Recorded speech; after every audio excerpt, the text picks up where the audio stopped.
The Galactic Council chamber floated in the darkness between stars, a massive structure that held the representatives of 1,000 different species.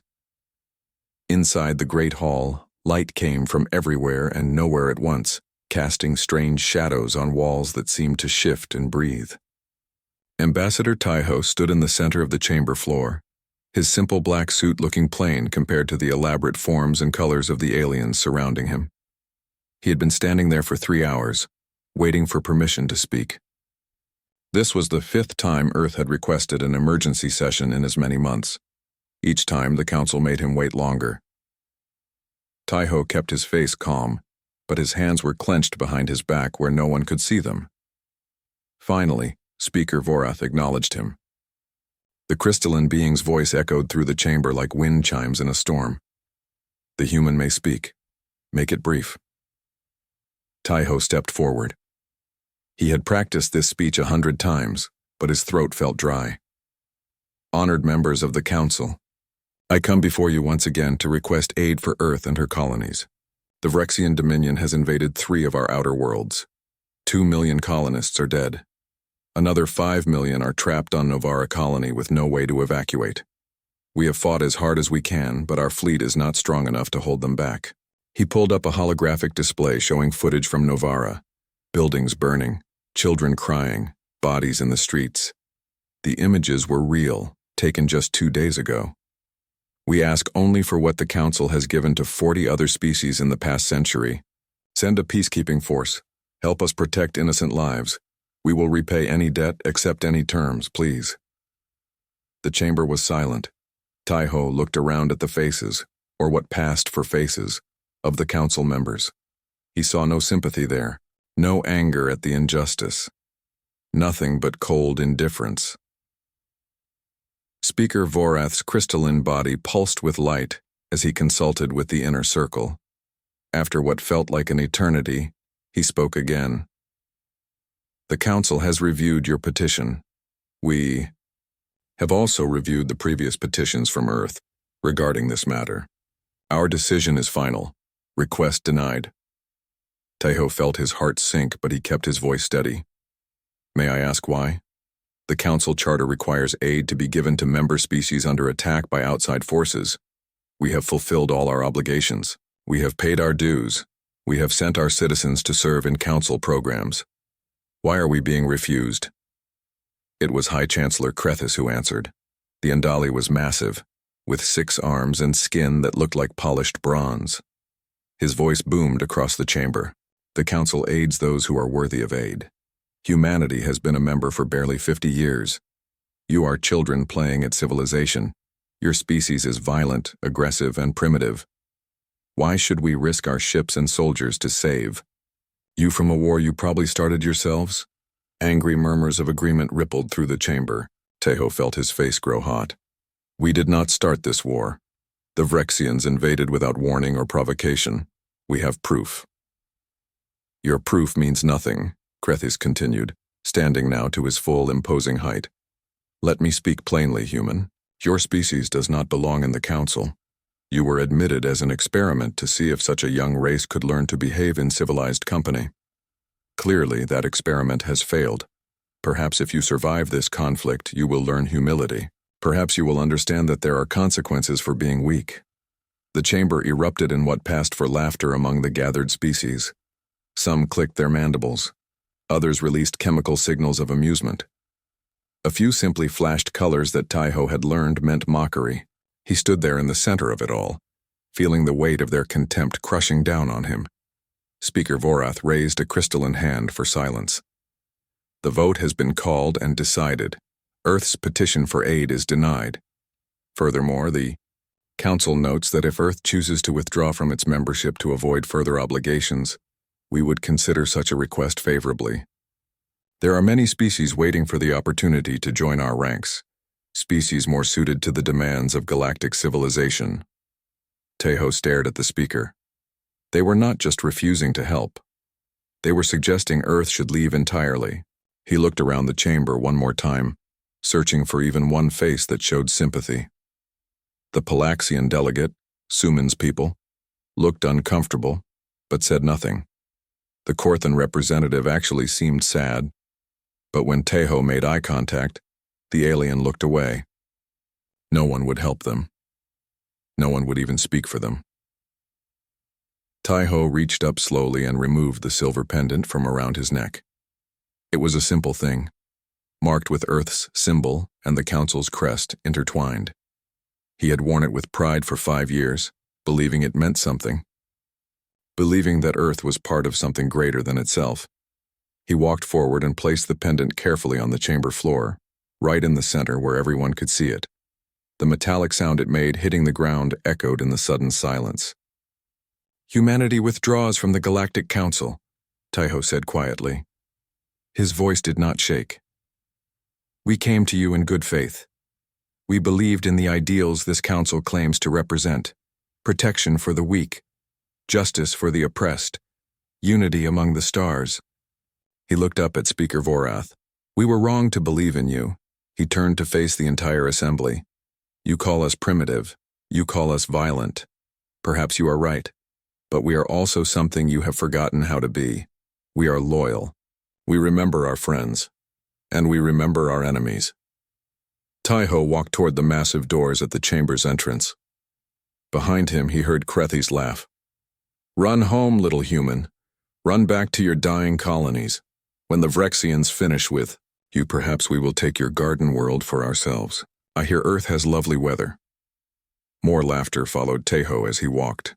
He did not look back. He did not respond. He simply kept walking until he reached the doors. They opened before him with a hiss of air pressure equalizing. He stepped through, and the doors sealed shut behind him with a final echoing boom. In his ship heading back to Earth at maximum speed, Tejo recorded a message for the human government. His hands were shaking now that no one could see him. Tears ran down his face as he spoke. "They refused us. They mocked us. They suggested we deserve to die." He wiped his eyes and took a deep breath. "I have withdrawn Earth from the Council. We are alone now, completely alone. The message would take 3 days to reach Earth. By then, Novara Colony would likely have fallen. By then, millions more would be dead." Tejo sat in his pilot's chair and stared at the stars rushing past. Somewhere out there, the Vrexian fleet was destroying everything humanity had built among those stars, and the Council was doing nothing. Worse than nothing. They were laughing. Tejo made a promise to himself in that moment. If humanity survived this, if they somehow found a way to win against impossible odds, he would make sure Earth never forgot this day. Never forgot how the galaxy abandoned them when they needed help most. Never forgot the sound of Krethi's laughing as human children died. The stars blurred past and Tejo flew on through the darkness, carrying humanity's last hope back home. Back to Earth, where perhaps they could find salvation in themselves, since they would find none among the stars. 10 years had passed since Ambassador Tejo walked out of the council chambers. 10 years since humanity withdrew from galactic civilization. 10 years of silence. Suman sat in her laboratory on the Palaxian Research Station, reviewing stellar drift patterns for the 3rd time that week. Something was wrong. The numbers did not make sense. Stars near what used to be human territory were moving in ways that should not be possible. It was subtle, barely noticeable, but it was there. Artificial gravity wells, massive ones, pulling on entire star systems. She had tried to report her findings to the Council's Science Division. They dismissed her concerns. "Humans are probably dead," her supervisor had said. "Stop wasting time on ghost signals and focus on real work." But Suman could not stop thinking about it. The numbers haunted her dreams. Something was happening in human space, something enormous, and no one seemed to care. She pulled up the last known transmission from Earth. It was 10 years old, recorded just days after Tejo's withdrawal from the Council. A simple message broadcast on all frequencies. "Earth is withdrawing all personnel from Council space. All human trade routes are now closed. Any non-human vessels entering our territory will be considered hostile. We wish the galaxy well. After that, nothing. Complete silence." The strange part was not just that humans stopped talking. It was that they stopped appearing entirely. Human merchant ships that had been common throughout the galaxy simply vanished overnight. Human tourists, students, workers, all of them returned home within a month. It was as if someone had pulled a switch and recalled every single human in the galaxy. Trade companies that had routes through human space tried to maintain their schedules. Those ships never came back. The Council sent a small investigation team 2 years after the withdrawal. That team never reported back. A second team was sent, also lost. After that, the Council declared human space a restricted zone and told everyone to stay away. Suman had tracked down reports from the few ships that had survived encounters near human borders. The stories were always the same. Automated defense stations would appear from nowhere. Powerful weapons would lock on and a message would play. You are approaching Earth territorial space. Turn back now or be destroyed. Most ships turned back. Those that did not were never heard from again. She switched her display to show the Vrexian Dominion's territory. Or rather, what used to be the Vrexian Dominion's territory. That was another mystery that kept her awake at night. 5 years ago, the Vrexians had stopped all communication with the outside galaxy. Their empire, which had been expanding aggressively after conquering human colonies, just went silent. The Council sent investigators, of course. What they found made no sense. Vrexian worlds were intact. Cities stood undamaged. Power systems still functioned. But there were no Vrexians. Not a single one. Billions of aliens, simply gone. Some planets had food still sitting on tables, as if people had vanished in the middle of meals. Others had ships in orbit, perfectly maintained but empty. The Council had theories. Maybe a plague. Maybe civil war. Maybe the Vrexians had abandoned their empire for unknown reasons. But Suman had noticed something no one else seemed to care about. The last known Vrexian transmission before the silence began was a distress signal. A short, desperate message that had been picked up by a passing merchant ship. They came from nowhere. Human ships. Thousands of them. They are not negotiating. They are not accepting surrender. They are just taking everyone. Taking them away. If anyone receives this, warn the Council. Warn everyone. Humanity has returned and they are not what they were. The message had been dismissed as Vrexian propaganda or a hoax. After all, humanity was supposed to be dead or dying. How could they have thousands of ships? The Vrexians had nearly destroyed them 10 years ago. It made no sense. Suman pulled up another file, this one marked classified. She had accessed it without permission, which could get her fired, but she needed to know. It was a report from a Council reconnaissance drone that had managed to get deep into human territory before being destroyed. The footage it sent back was only 17 seconds long, but those 17 seconds changed everything Suman thought she knew. The drone had entered the Sol system, where Earth was located. What it recorded was impossible. Massive construction platforms orbited every planet, every moon, every large asteroid. Shipyards the size of small moons churned out vessels at an incredible rate. Defense stations clustered so thick around Earth itself that the planet looked like it wore armor. And ships, thousands upon thousands of ships, filled the space between worlds like a swarm of metal insects. The drone's final transmission showed something even more terrifying. One of those ships had noticed the drone. The human vessel had been on the far side of the system, millions of kilometers away. It had fired a single shot. The weapon crossed that enormous distance in under 2 seconds and destroyed the drone with perfect precision. That had been 3 years ago. The Council had classified the footage immediately. Too frightening. Too dangerous. If other species knew what humanity was building, it might cause panic. Better to let everyone believe the humans were gone or irrelevant. But Suman knew the truth now. Humanity had not died. They had not collapsed into civil war or faded away. They had been building, preparing, growing stronger while the rest of the galaxy ignored them. She looked at her calculations again. The gravity wells were growing stronger. Whatever humanity was constructing, they were making more of it. Bigger versions. Her best estimate suggested they had enough industrial capacity to build a fleet larger than the entire Council Navy combined. And they had been working on it for 10 years without interruption. A message alert flashed on her screen. She opened it, expecting another mundane report or meeting request. Instead, she saw something that made her blood run cold. Priority alert. Human transmission detected on all Council frequencies. First contact with Earth in 10 years. Content. Request for emergency Council session. Ambassador Tejo requests permission to address the full assembly regarding Earth's return to the galactic community. Human fleet detected at border of Council space. Ship count, 1,000 vessels. All ships holding position. Awaiting council response. Suman's hands shook as she pulled up the tactical display. There, at the very edge of council territory, right at the border markers, sat a fleet of human warships. The sensors could barely read them. Their hulls absorbed scanning beams. Their energy signatures were strange, unlike anything in the council database. They sat in perfect formation, not moving, not threatening, just waiting. 1,000 ships. That was more than most species had in their entire navy. And they had appeared without warning, as if they had materialized from thin air. How long had they been there before the sensors even detected them? How had they crossed half the galaxy without anyone noticing?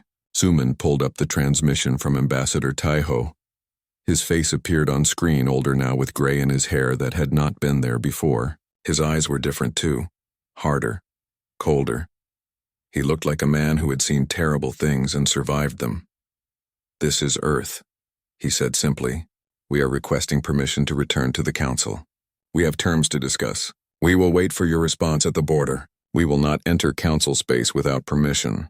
But understand, we are no longer asking for help. We are offering partnership. The council may accept or refuse, but either way, humanity is no longer the weak species you abandoned 10 years ago. We will wait 7 days for your decision. Then we will proceed with or without your approval." The transmission ended. Suman sat in shock, staring at the empty screen. Around her laboratory, alert sirens began to sound. Throughout council space, species were receiving the same message. The same impossible sight of a human fleet that should not exist. She pulled up the news feeds. Chaos. Panic. Some species were calling for immediate military response. Others were demanding negotiations. High Chancellor Krethis of the Andali Empire was giving an interview, laughing at humanity's presumption. "Let them come and beg for forgiveness," he said. "We will enjoy watching them grovel before the council they abandon." But Suman looked at those 1,000 ships sitting at the border and felt fear in her hearts. This was not a species coming to beg. This was something else entirely. This was a species that had spent 10 years in silence building and preparing, and now they had returned. She thought about the missing Vrexians, about the empty worlds and the desperate final transmission, about the automated defenses and the massive construction projects her sensors had detected, about the gravity wells that grew stronger every day. Humanity had not returned to ask for permission. They had returned to announce their presence. And the galaxy was about to learn what happened when you abandoned Earth in its darkest hour. The council chamber was fuller than it had been in decades. Every species with voting rights had sent representatives. Even minor members who usually sent proxies had arrived in person. Everyone wanted to see what humanity had become after 10 years of silence. Speaker Vorath called the session to order, his crystalline body pulsing with light that reflected off the chamber walls. "We are here to address the request from Earth to rejoin the Galactic Council. The human delegation has been granted permission to present their case. Let it be noted that this is an extraordinary courtesy, given that Earth voluntarily withdrew their membership." High Chancellor Krethis stood from his seat in the inner circle. His 6 arms spread wide in a gesture of mock welcome. "Before we hear from the humans, I wish to remind this assembly of why they left in the first place. They came begging for help they had not earned. When we refused, they threw a tantrum and abandoned their responsibilities. Now they return with threats and warships, thinking we will be intimidated. I say we teach them a lesson in humility." Murmurs of agreement rippled through the chamber. Many species nodded or made their equivalent gestures of support. A few looked uncertain, but they remained silent. "Let the human delegation enter," Vorath announced. The massive doors opened. A single figure walked through them. She was young, perhaps 30 Earth years, wearing a black uniform that seemed to absorb light. No decorations marked her rank except for a simple silver star on her collar. Her dark hair was pulled back severely, and her eyes swept across the chamber with complete confidence. She walked to the center of the floor, to the exact spot where Ambassador Taiho had stood 10 years ago. "I am Captain G1 of the Earth Space Force," she said. Her voice was clear and strong, carrying easily through the vast chamber without need for amplification. "I speak with the full authority of Earth's government and military command. We have returned to discuss terms for rejoining the Council." Krethis laughed, a sound like grinding metal. "Terms? You think you can dictate terms to us? Girl, you stand before the combined power of 1,000 worlds. You have no leverage here, none." G1 turned to face him directly. We have 1,000 warships at your border. Each one represents technology you have never seen before. We have the capacity to build 10,000 more within a year. We have weapons that make your most advanced systems look like stone axes. That is our leverage, Chancellor. The chamber erupted in angry shouts and protests. Several species stood, demanding that Jiwan be removed for her insolence. Others called for the immediate destruction of the human fleet. Through it all, Jiwan stood calmly waiting for the noise to die down. Vorath raised a crystalline hand for silence. Captain, your confidence borders on delusion. The Council commands millions of ships. Your 1,000 vessels, however advanced, cannot threaten us. What makes you think we will negotiate with you rather than simply destroy your fleet and move on? Because you know you cannot destroy it, Jiwan replied simply. Your sensors have been trying to analyze our ships for 7 days. You have failed. You cannot accurately count them. You cannot determine their capabilities. You cannot even tell how many might be hidden beyond your detection range. That uncertainty frightens you, and it should. She activated a holographic projector, and images filled the air above the chamber floor. These are our terms. First, Earth receives a permanent seat on the inner circle with full voting rights. Second, all human-controlled territory is recognized as sovereign space with complete autonomy. Third, any species that wishes to establish diplomatic or trade relations with Earth must negotiate directly with us, not through Council intermediaries. Fourth, Earth will contribute to Council defense and peacekeeping operations, but only when we choose to do so. The chamber exploded in outrage. Krithis slammed his fists on his seat's armrests. Absolutely not. These demands are insulting. You ask for privileges that take centuries to earn. Who do you think you are? Jiwan smiled, and there was no warmth in it. We are the species you abandoned to die. We are the species that survived anyway. We are the species that spent 10 years transforming ourselves into something you cannot ignore. And we are the species that is offering you one chance to accept us as equals before we simply move forward without you. Enough of this, Krethis roared.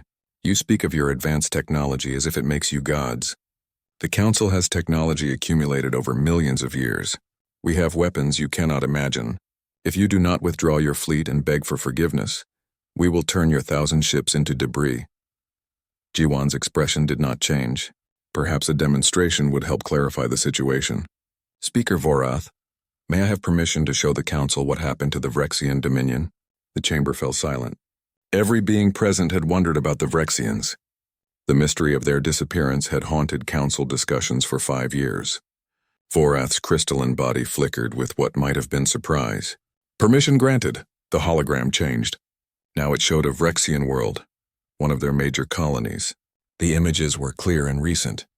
This is Vrexia Prime as it appeared 3 years ago, Jiwan narrated. The Vrexians conquered 3 of our colonies. They killed billions of our people. When the Council refused to help us, we decided to help ourselves. The hologram showed human ships arriving in orbit, not the sleek vessels waiting at the Council border now, but earlier versions, cruder, but still formidable. We gave them one chance to surrender. They refused. They thought we were still weak. They were wrong. The images showed a battle, but it was not what anyone expected. The human ships did not destroy the Vrexian defenses. Instead, they overwhelmed them with precision strikes that disabled but did not kill. We did not come to exterminate them. We came to end their threat permanently. The hologram showed human troops landing on Vrexian worlds, showed them methodically dismantling weapons factories, destroying warships, and rounding up the entire military leadership.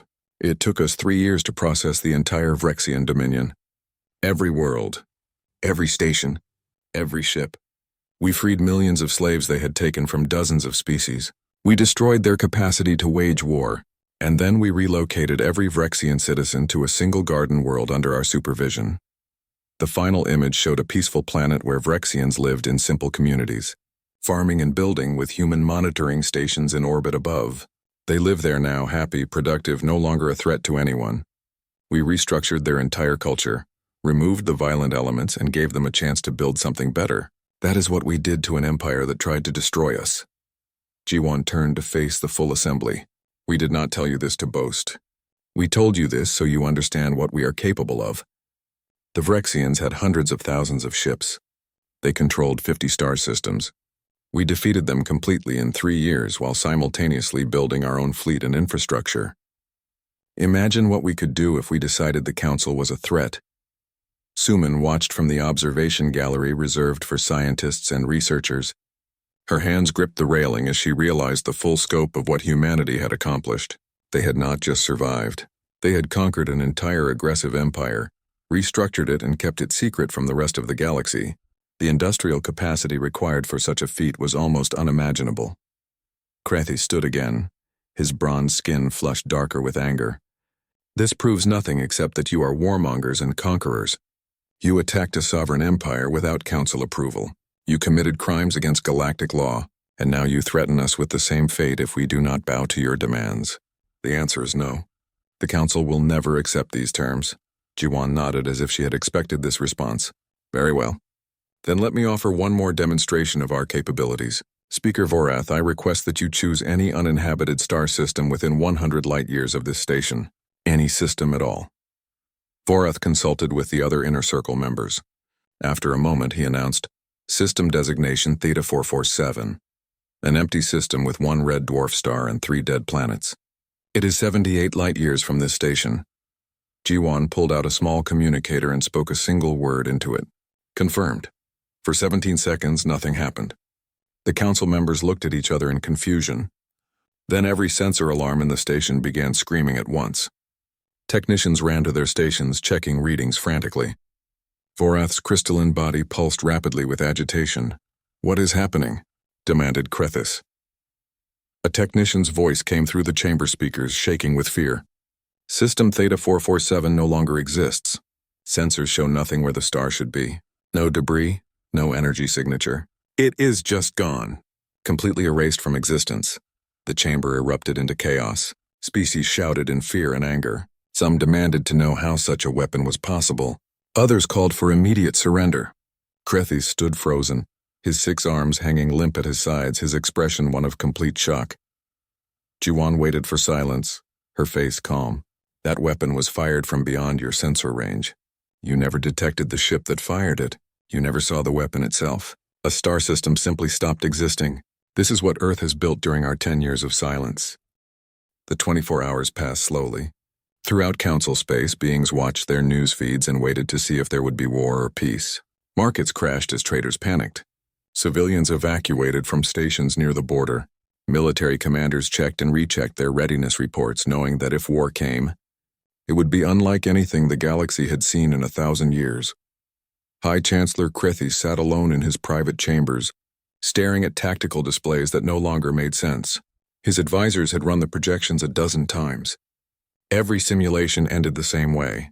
Even if the Council's combined fleet of 150,000 ships achieved a victory against the 50,000 human vessels at the border, the cost would be devastating. Casualties would be in the millions. And that assumed the humans did not have more ships waiting in reserve, which they clearly did. Boric entered quietly, carrying a datapad with updated intelligence reports. Chancellor, we have confirmed the human claims. Their fleet strength is at least 500,000 active vessels, possibly more. Our spies have also discovered that every human colony is heavily fortified. Taking Earth itself would require a siege that could last years and cost billions of lives. Krethi said nothing for a long moment. Finally he spoke, his voice tired. I underestimated them. We all did. 10 years ago they were weak and desperate. I thought they would remain that way or simply fade away. I never imagined they could transform so completely. What are your orders, Chancellor? Vorik asked. Krethis stood and walked to the viewport, looking out at his assembled fleet. 50,000 Andali warships, the pride of his empire, ready to fight and die on his command. He had built this fleet over decades of careful military expansion. Losing even a fraction of it would weaken the Andali Empire for generations. And for what? To prove a point? To maintain pride? Send a message to the other council members, Krethi said quietly.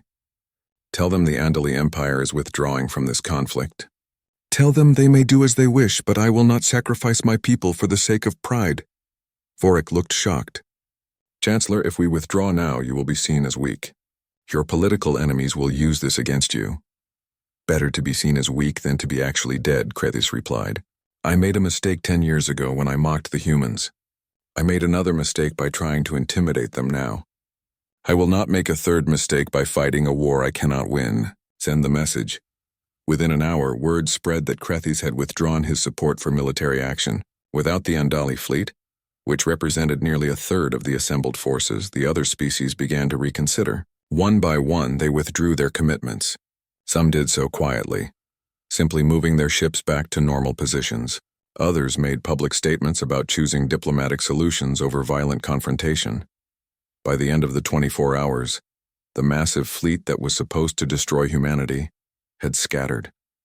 Only a few hardline species maintained their positions, mostly out of stubbornness rather than any real belief they could win. Speaker Vorath called an emergency council session to address the crisis. The council chamber was tense when the session began. Ambassador Taiho still sat in his claimed seat in the inner circle, his presence a constant reminder of humanity's refusal to accept the old order. Captain Jiwon stood on the chamber floor waiting patiently, and on every screen Admiral Hyunwoo's face appeared, transmitted from Earth's command center. Vorath's crystalline body pulsed with agitated light. The Council must now vote on Earth's petition to rejoin. Given recent events, we will move directly to the vote without further debate. The terms are as presented. Earth receives a permanent seat on the inner circle, full sovereignty over human territory, and the right to participate in Council operations at their discretion. All in favor? The chamber filled with the sounds and signals of voting. Suman watched from the observation gallery, counting the responses. Species that had laughed at humanity 10 years ago now voted to accept them. Species that had called humans primitive and violent now recognized them as equals. The fear of Earth's military might had accomplished what diplomacy never could. When the count finished, Vorath announced the results. The motion passes with 87% approval. Earth is hereby reinstated as a council member with a permanent seat on the inner circle. Ambassador Taiho's claim to that seat is recognized as valid. There was no applause, no celebration, just a heavy silence as everyone realized what had happened. Humanity had forced the council to accept them through demonstration of overwhelming power.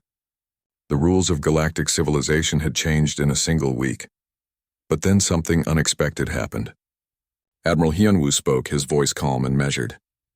The Earth government thanks the council for their vote. We are pleased to rejoin the galactic community. However, we wish to make one thing clear. We did not return seeking to dominate or control. We returned because we still believe in the ideals the council represents, even if the council itself sometimes fails to live up to those ideals. He paused, letting his words sink in. Effective immediately, Earth is reducing its military alert status. Our fleet at the border will withdraw to defensive positions. We are offering to share some of our advanced defensive technology with council members who wish to improve their own security. And we are proposing the creation of a new council initiative, the Protection of Young Species Act. Murmurs of surprise rippled through the chamber. This was not the behavior of a conqueror. This was something else entirely. Hyunwoo continued. This act would require the council to provide protection to newly admitted species during their first century of membership. It would guarantee that what happened to humanity 10 years ago can never happen again to any species. We will fund this initiative ourselves for the first 10 years as a demonstration of our commitment. Jiwon pulled up a holographic document showing the proposed act in detail. It was comprehensive, well-written, and clearly designed to prevent other young species from being abandoned as Earth had been. Several council members leaned forward, reading the details with growing interest. Speaker Vorath's tone changed, becoming less hostile and more thoughtful. This is an unexpected proposal. Why would you offer this? Why share your technology and resources with the council that rejected you? Ambassador Taiho stood for the first time since claiming his seat. When he spoke, his voice carried the weight of 10 years of suffering and transformation. Because we remember what it felt like to be abandoned. We remember the fear, the desperation, the anger. We spent 10 years preparing for war, yes, but we also spent 10 years thinking about what kind of galaxy we wanted to live in. We do not want other species to go through what we endured. We want the Council to be what it claims to be, a force for protection and justice, not just for the strong, but for everyone. He looked directly at where High Chancellor Krethis' image had been displayed earlier. The Chancellor had not attended this session, too ashamed to face the consequences of his actions. 10 years ago, Chancellor Krethis told me that perhaps if we survived, we would learn humility. He was wrong. We did not learn humility. We learned strength, but we also learned something more important. We learned that strength without purpose is meaningless. We learned that survival is not enough. We want to build something better than merely surviving. Taiho walked to the center of the chamber floor, standing beside Jiwan. We came back with 1,000 warships on the edge of council space. We revealed that we actually had hundreds of thousands more. We demonstrated weapons that could destroy stars. We did all of this to prove we were strong enough to demand respect. But now that we have that respect, we choose to use our strength for something more than intimidation. We choose to protect those who are weak, just as we once wished someone would protect us. The chamber was silent. Beings who had feared humanity's aggression now saw something they had not expected: restraint, mercy, vision. The humans had returned with overwhelming power, but they were choosing not to abuse that power. They were choosing to be better than those who had wronged them. Suman felt tears in her eyes. She had spent years studying the humans, watching their mysterious construction projects, fearing what they might become. Now she understood. They had not become monsters. They had become something the galaxy desperately needed: protectors who remembered what it was like to need protection. Over the following weeks, the Council underwent a transformation. Earth's Protection of Young Species Act was passed unanimously. 3 species that had been denied aid in recent years received immediate assistance under the new program. Human technology began flowing to Council members who requested it, improving defenses across the galaxy, and slowly, carefully, the relationship between Earth and the rest of the galaxy began to heal. High Chancellor Krethus resigned from his position, his empire politically damaged by his poor judgment. The Andali chose a new leader, one who immediately sought to establish friendly relations with Earth.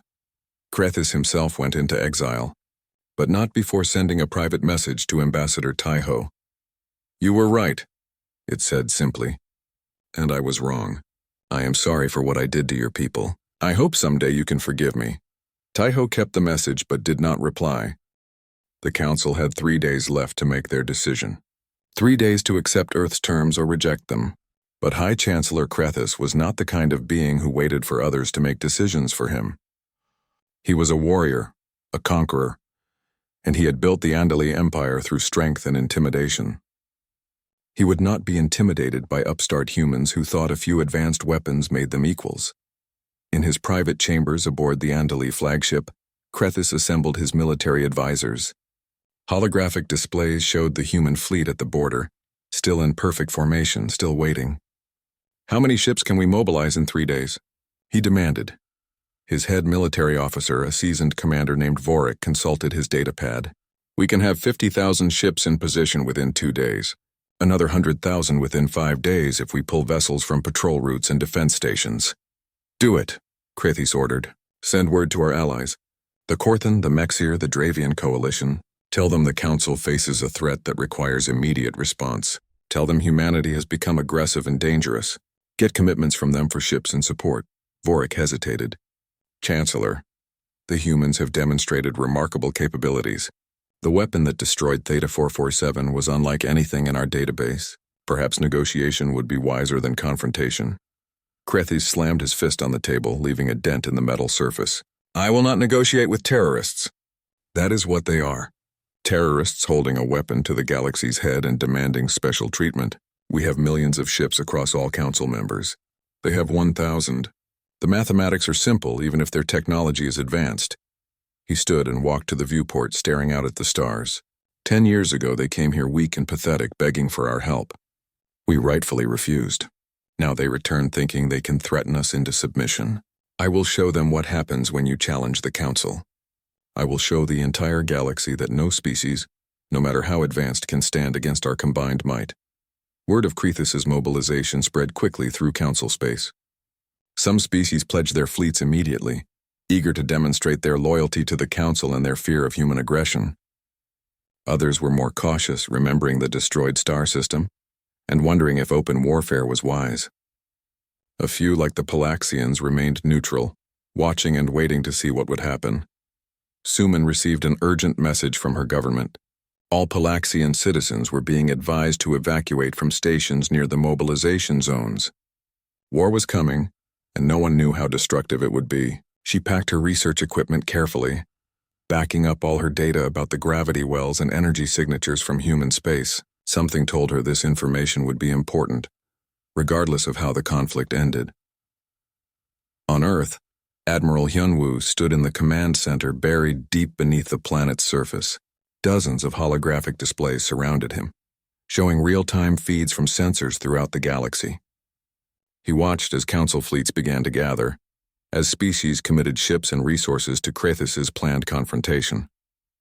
He had expected this. Humans understood pride and how it made beings do foolish things.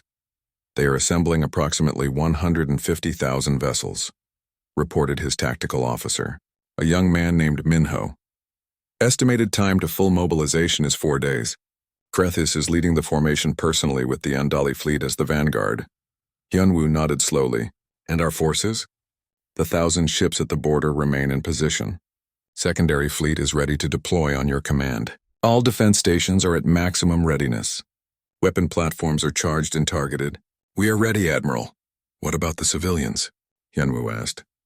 Are the colonies secure? Every human colony has been fortified according to the 10-year plan.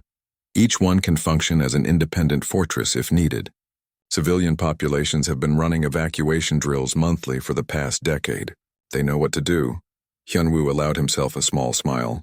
10 years ago, when Earth had withdrawn from the Council, the government had made a choice.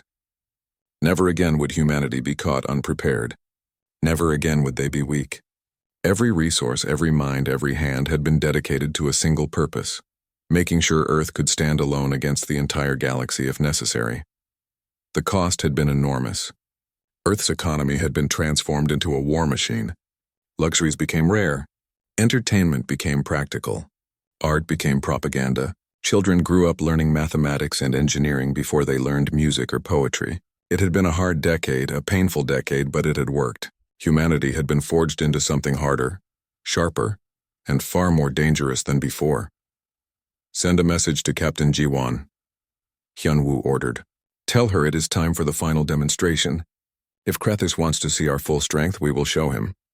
At the council station, Jiwon received the orders and smiled. She had been waiting for this. Ambassador Taiho sat in his claimed seat in the inner circle, an uncomfortable presence that many council members tried to ignore. Speaker Vorath had not ordered him to leave, unsure of how to handle the situation. The human simply sat there watching everything, saying nothing. Jiwon requested permission to address the council again. Vorath, perhaps hoping for a human surrender before Krathus's fleet arrived, granted it. She walked to the center of the chamber floor, the same confident stride as before. I understand that High Chancellor Krathus is assembling a fleet to attack our ships at the border, she said without preamble. I am here to strongly advise against this action. What you have seen so far is only a small fraction of our capabilities. The weapon that destroyed Theta 447 was a demonstration, yes, but it was also a warning. Turn back now and there can be peace.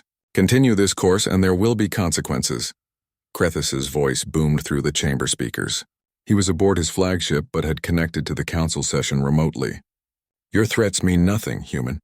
In 2 days, my fleet will engage your ships. We will destroy them and then proceed to Earth itself to teach your species the price of arrogance. The council stands with me. Over 40 species have committed their fleets to this action. Jiwon nodded as if this was exactly what she had expected. Very well. You want to see what you are truly facing? Let me show you. She activated her holographic projector again, but this time the image was different. It showed the space where the 1,000 human ships waited at the border. You see 1,000 ships. Your sensors confirm 1,000 ships, but your sensors are wrong. The hologram zoomed in on one of the human vessels. Then the image split, showing the same ship from multiple angles simultaneously, except they were not the same ship. They were different ships occupying the same space, using holographic technology so advanced that even military-grade sensors could not detect the deception. Each ship you see is actually 10 ships, Jiwon explained calmly. Your sensors have been reading holographic projections overlaying real vessels. The actual number of ships at your border is not 1,000. It is 10,000. Shocked gasps and alarmed sounds filled the chamber. Technicians frantically recalibrated sensors, trying to confirm or deny this claim. Within moments, reports came back. She was telling the truth. The human fleet was 10 times larger than anyone had thought. But Jiwon was not finished. Those 10,000 ships are visible because we want you to see them. But we also have ships you cannot see at all. The hologram changed again, showing vast sections of space near the border, empty space according to all sensors. Then the image filtered differently, showing heat signatures and gravitational distortions. Ships appeared, hundreds of them, completely invisible to standard detection methods. Stealth vessels, Jiwan continued. Your technology cannot see them. Your weapons cannot target them. They have been there for 7 days and you never knew. The hologram now showed the true scale of the human presence at the border. Not 1,000 ships, not 10,000. Over 50,000 vessels in total, arranged in a formation that could strike at multiple points simultaneously. The council chamber descended into chaos. Species shouted at each other, blamed their intelligence services, demanded explanations. How had they been so completely fooled? How had humanity achieved such technological superiority in only 10 years? Krethis' voice cut through the noise, still defiant but with an edge of uncertainty now. 50,000 ships is still nothing compared to our combined fleet. You may have surprised us with your tricks, but numbers will prevail in the end. Numbers, Jiwan repeated. Yes, let us talk about numbers. The 50,000 ships at your border represent approximately 10% of our total active fleet. We have 500,000 warships operational at this moment, with production facilities capable of building another 100,000 per year. Every human colony is a fortress. Every station is a weapons platform. Every asteroid in our territory has been hollowed out and turned into a shipyard or a missile battery. She pulled up images of Earth's solar system, showing the massive construction that Suman's sensors had detected years ago. Orbital rings around every planet. Dyson swarm collectors around the sun.